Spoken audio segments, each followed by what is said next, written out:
All right, everybody, welcome back to the #1 television program in the history of the universe. I am Brian Lee Durfee, author of The Forgetting Moon, The Blackest Heart, and The Lonesome Crown.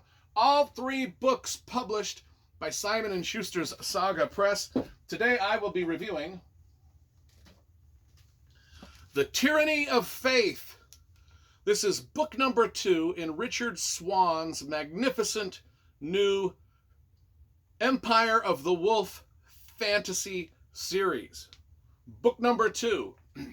Now, if you saw last year, one of my top 10 reads of 2022 was book 1 in the Empire of the Wolf series, The Justice of Kings.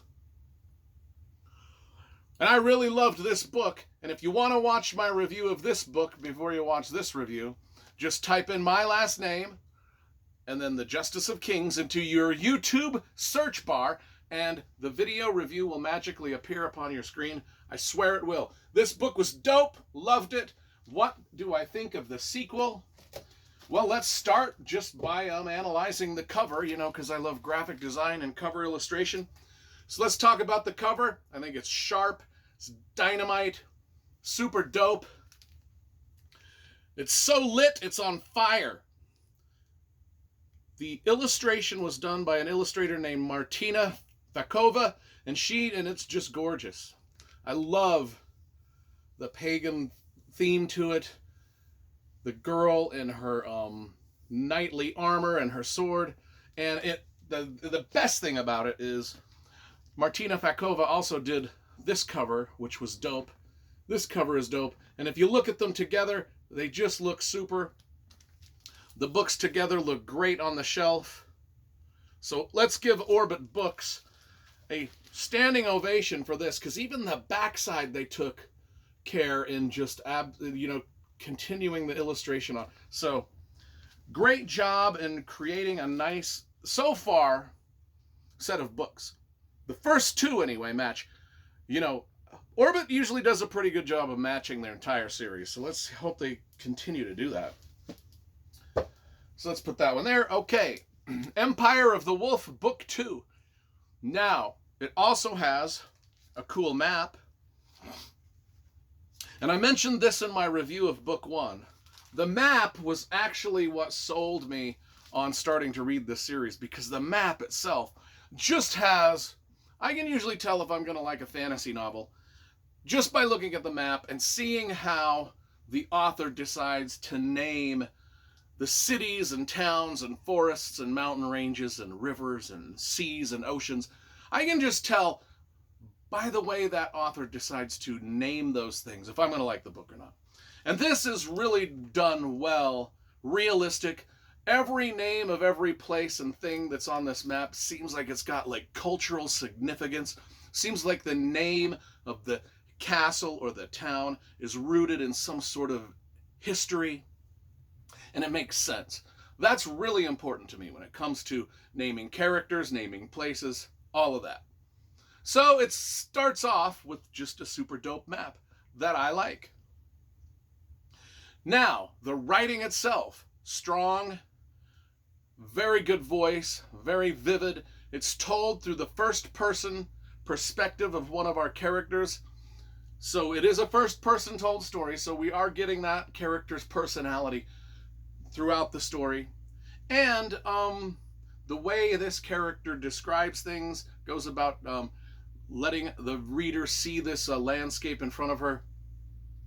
Just the tone of it fits an ancient medieval setting.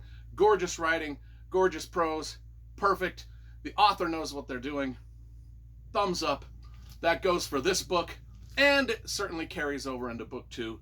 Just as strongly as it was in book 1. So who is our main character telling us the story? Well, her name is Helena. She is sort of an apprentice investigator.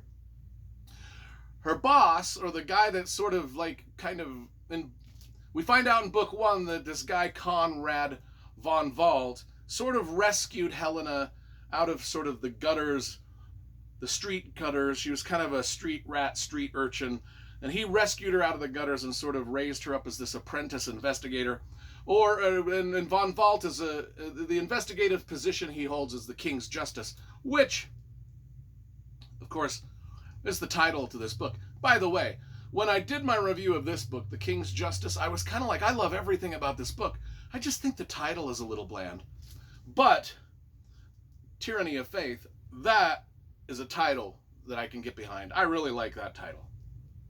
Anyway, so Helena is apprenticed to this. I guess you would call him like a investigative police officer in like this medieval sort of countryside, this land that has been created for us to travel in.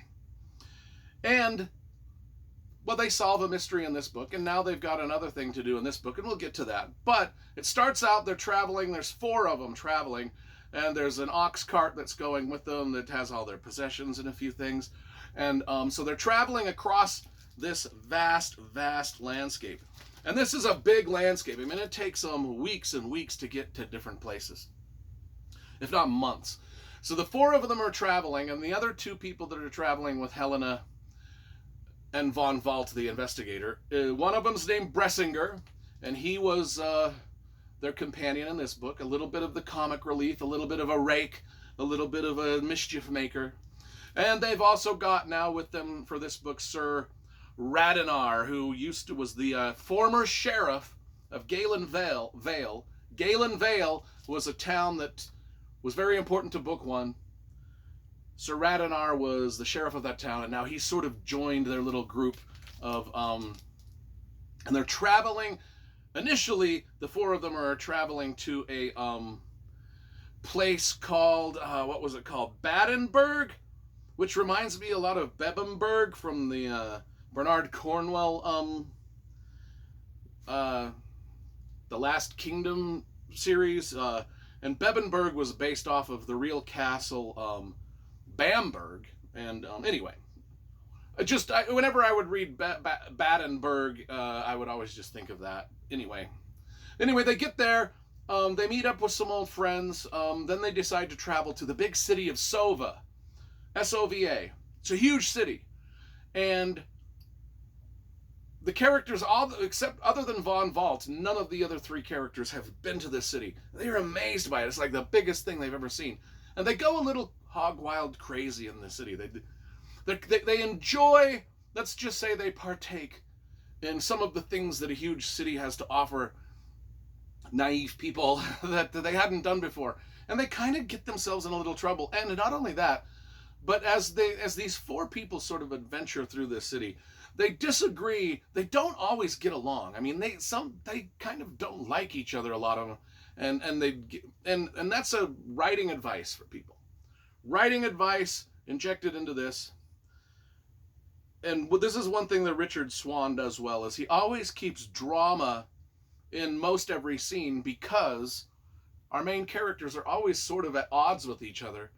And that creates tension, even if the characters like each other. And this is what you can do in any book that you write, even when you have characters that are on scene together, and even if those characters really like each other, it's good to create some sort of small drama between them to keep the narrative going.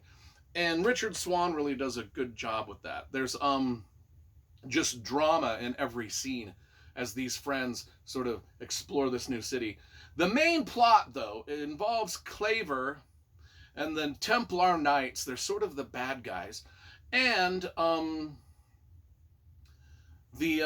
relative of the Empire, well, the Emperor's son is kidnapped. And the Emperor sort of tasks these 4 characters with going and rescuing his son. And that's kind of the adventure that we follow from that point on. Like, I won't talk too much more about that. There's some magic that happens, like von Vault has some magic, and I mentioned the magic a little bit in this, and I wished I kind of hadn't it, because it was a little bit spoilery, so I'll mention it again. The magic he's got is he's got this thing called the voice, which is, if you remember Dune, the book Dune, it's kind of like they can throw their voice or things like that. It's kind of like that. And then there's some other like paganistic, witchcrafty stuff going on with our one of our main characters, von Vault, the investigator. And so I will let you read that kind of, so you can discover that on your own and be kind of awed and overjoyed as you read that. So what did I think? I gave this book 1 a solid 10 out of 10. It was just one of the best debut fantasy novels I've ever read. In fact, I felt like this book here was written specifically for me. The book number 2, I can say all the same exact things about book number 2 as I did number 1. I just think that this series and this writer, Richard Swan, and the story he's telling, and it's not earth-shattering stuff. It's not like these people are out looking for magic talismans to kill the evil Dark Lord or anything. It's more of a focused story on just the lives of just some kind of ordinary people that live in a fantasy world that are doing kind of their job, which is investigating stuff. This sort of like murder mystery plots set in a vast Wheel of Time, Game of Thrones size fantasy world. Very cool, very cool. So yeah, another 10 out of 10 for book 2. I think if you love fantasy, you're gonna love everything about this. And if you love mysteries, it's got that going for it too. And if you love historical novels, it's really rich in history and world building. And the characters are awesome.